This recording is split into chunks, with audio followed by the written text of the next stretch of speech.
आज के दिन ही राज ठाकरे को अयोध्या जाना था और रामलला का दर्शन करना था, क्योंकि आज 5 जून है और आज 5 जून के दिन आदित्यनाथ योगी जी का बर्थडे भी है। इसी को लेकर चर्चा करूंगा। और सबसे पहले आदित्यनाथ योगी जी को तिवारी भैया की तरफ से और उनके परिवार की तरफ से जन्मदिन की बहुत बहुत शुभकामनाएं। आप जहां भी रहें योगी जी, आप स्वस्थ रहें और तंदुरुस्त रहें और उत्तर प्रदेश के साथ साथ देश के लिए भी काम करते रहें, यही मेरी शुभकामनाएं हैं। एक बार फिर से आपको जन्मदिन की बहुत बहुत शुभकामनाएं। और आज 5 जून है, मतलब कि आज के दिन ही आज राज ठाकरे अयोध्या जाने वाले थे, लेकिन अफसोस की बात है कि वो स्वास्थ्य कारणों से कहीं ना कहीं वो स्थगित कर दिया था कार्यक्रम। लेकिन कार्यक्रम स्थगित हुए हैं, लेकिन ब्रिजभूषण शरण सिंह जी की वाणी स्थगित नहीं हुई है, रुकी नहीं है, बाकायदा उस पर कुछ ना कुछ बोलते जा रहे हैं। और अभी जमकर बोल दिया है और कह दिया है कि ये वो है, ये है, और भी 2-3 कदम आगे बढ़ गए हैं ब्रिजभूषण शरण सिंह जी, लेकिन रुक नहीं रहे, एकदम मतलब कि शांत नहीं हो रहा है। और बीच बीच में योगी जी का भी नाम लेते हैं, ताकि योगी जी को अंदर ही अंदर गुस्सा नहीं आए कि खाली ये राज ठाकरे पर टारगेट करता है। बताओ, राज ठाकरे को बार बार ये नाम जोड़ रहा है, तो कहीं ना कहीं राज ठाकरे के नाम के साथ साथ योगी जी का भी नाम जोड़ रहे हैं और कह रहे हैं कि हम तो योगी जी का जन्मदिन जमकर मनाएंगे और खूब भव्य तरीके से मनाएंगे। लेकिन याद रहे, राज ठाकरे घुसने नहीं देंगे और उत्तर प्रदेश के कोना कोना तक मतलब हम घुसने नहीं देंगे। वो तो अयोध्या छोड़िए, अब तो कोना तक मत घुसने मतलब देंगे। मतलब पूरी तरह से एकदम प्राणवरण कर लिया है, हाथ में पानी में लेके, कि हम तो उत्तर भारतीयों का मुद्दा ही एकदम गरमाते रहेंगे और उसमें शांत नहीं बैठेंगे। और आपको लगता है ब्रिजभूषण शरण सिंह जी कि राज ठाकरे माफी मांग लेंगे? लेकिन हाँ, आप अपना दुकान चलाइए और हम अपनी बातें रखेंगे। तो जाहिर सी बात है, उन्होंने क्या क्या कहा है, फिर से कुछ बातें रखी है और फिर से राज ठाकरे पे हमला बोला है, और वो भी 5 जून के दिन।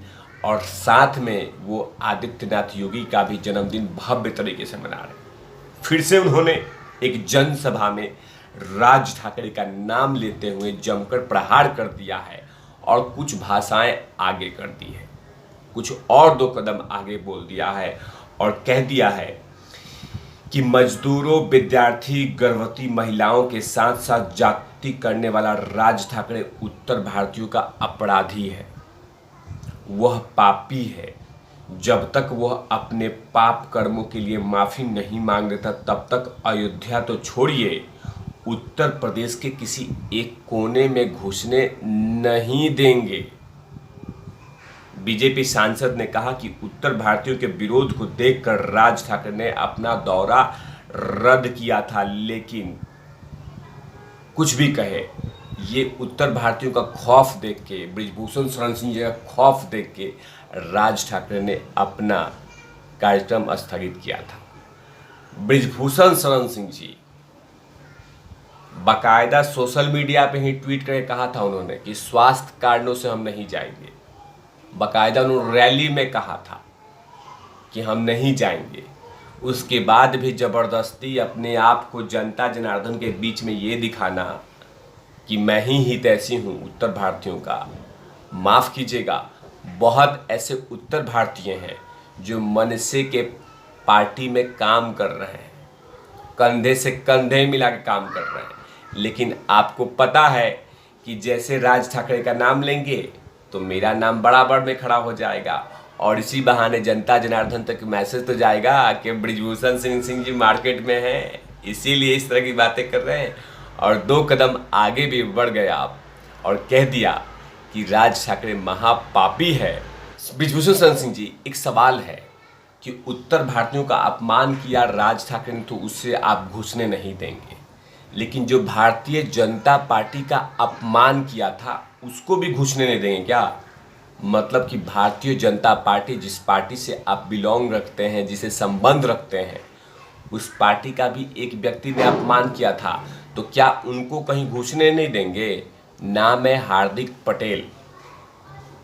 हार्दिक पटेल अभी रिसेंटली में बीजेपी ज्वाइन किया है गुजरात में। उन्होंने तो भारतीय जनता पार्टी, अमित शाह, मोदी जी, सब लोगों का अपमान किया था। यहाँ तक कि भारतीय जनता पार्टी को बलात्कारी पार्टी तक कुछ भी कह दिया था। तो उसके बारे में कुछ कहे होंगे कि मतलब एक ही जगह सीडी डीवीडी एकदम रिमाइंड करते रहेंगे। वो तो पूरा भारतीय जनता पार्टी का अपमान किया था। राज ठाकरे ने तो उत्तर भारतीयों का अपमान किया था। अब मैं तिवारी भैया समर्थन नहीं करता उसका, मैं नहीं करता। क्या हुआ था क्या नहीं हुआ था उसमें मुझे नहीं जाना है, लेकिन हार्दिक पटेल ने तो कोट कोट के कोस कोस के पानी पी पी के भारतीय जनता पार्टी का अपमान किया था। पानी पी पी के भारतीय जनता पार्टी का अपमान किया था। तो उसके बारे में कुछ कहेंगे? हार्दिक पटेल के बारे में, उसके बारे में कुछ कहेंगे क्या? नहीं कहेंगे ना, क्योंकि वहाँ पे मुद्दा फिट नहीं बनता। लेकिन चलिए ठीक है, अच्छी बात है कि आप उत्तर भारत से आते हैं, मैं भी उत्तर भारत से आता हूँ। तो कहीं ना कहीं आगे बढ़ते हुए उन्होंने कहा अगर राज ठाकरे अयोध्या आना है तो पहले उन तमाम उत्तर भारतीयों से माफ़ी मांगनी होगी। यदि उत्तर भारतीयों से माफ़ी नहीं मांग सकते तो अयोध्या के संतों से माफ़ी मांग ले, संतों से माफ़ी मांग ले। अगर उनसे भी माफ़ी नहीं मांग सकते हैं तो प्रधानमंत्री नरेंद्र मोदी से माफ़ी मांग ले। प्रधानमंत्री नरेंद्र मोदी से क्यों माफ़ी मांगे? मतलब क्या आप ये कहिए ना कि मोदी जी, योगी जी संतों का नाम लेंगे तो इमोशनल कार्ड खेलते रहेंगे, आने वाले कुछ दिनों में आपका पत्ता नहीं कट जाए टिकटों से, तो कभी आप मोदी जी से माफ़ी मांग लो, योगी जी से माफ़ी मांग लो। मैंने बात क्यों योगी जी से माफ़ी मांगे? कौन सी योगी जी के बारे में अपशब्द कह दिया कि योगी जी से माफ़ी मांगे? कौन सा उन्हें संतों का अपमान कर दिया कि संतों से माफ़ी मांग ले? मतलब बात कहीं से कहीं घुमाए जा रहे हैं, कुछ भी बेचे जा रहे हैं।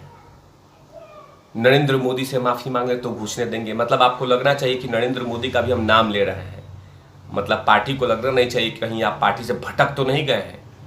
एक तरफ वही नरेंद्र मोदी का इज्जत कर रहा है महाराष्ट्र में, लगातार उनके कामों का वाहवाही लूट रहा है राज ठाकरे, उनके काम को अप्रिशिएट कर रहा है। वहीं पे राज ठाकरे मोदी के फैन बने हुए महाराष्ट्र में, उन्हीं के योजनाओं का गुणगान दे रहे हैं। और एक तरफ आप कह रहे हैं कि मोदी से माफ़ी मांग लो। ब्रिजभूषण शरण सिंह जी, मोदी से राज ठाकरे माफ़ी क्यों मांगेगा? योगी से राज ठाकरे माफ़ी कहाँ मांगेगा?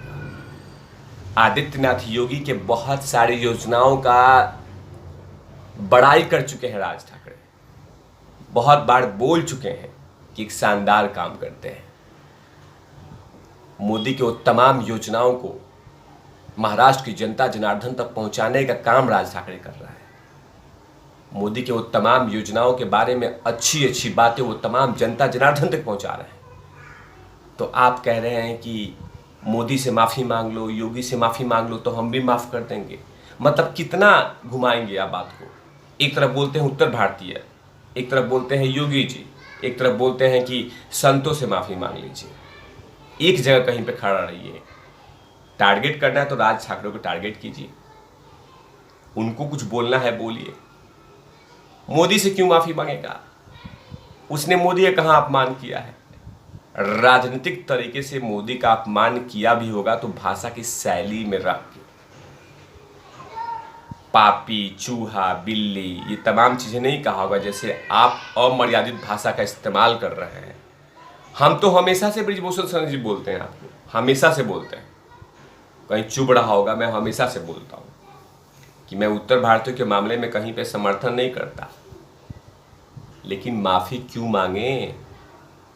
क्या नरेंद्र मोदी उत्तर भारतीय हैं? क्या नरेंद्र मोदी उत्तर भारतीय है कि उनसे माफ़ी मांगे? क्या कोई अपमान कर दिया है? कुछ भी अपमान नहीं किया है। तो आप इसलिए योगी जी, मोदी जी और संतों का नाम ले रहे हैं, संतों जी का नाम ले रहे हैं कि इसीलिए ताकि इमोशनल कार्ड खेलते रहें, ताकि पार्टी को ऐसा नहीं लगे कि आप एकदम टारगेट ही कर रहे हैं। तो कभी हम मोदी जी का नाम ले लेते हैं ताकि हमारी कुछ बची रहे, योगी जी का नाम ले रहे हैं बची रहे, ये तमाम चीज़ें।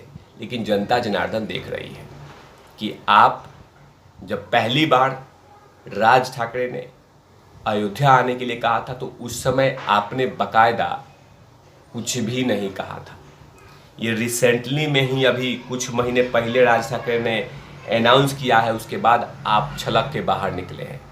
उस समय आपका कोई एक बयान बाहर नहीं आया था, कोई बयान बाहर नहीं आया था। तो जनता जनार्दन देख रही है।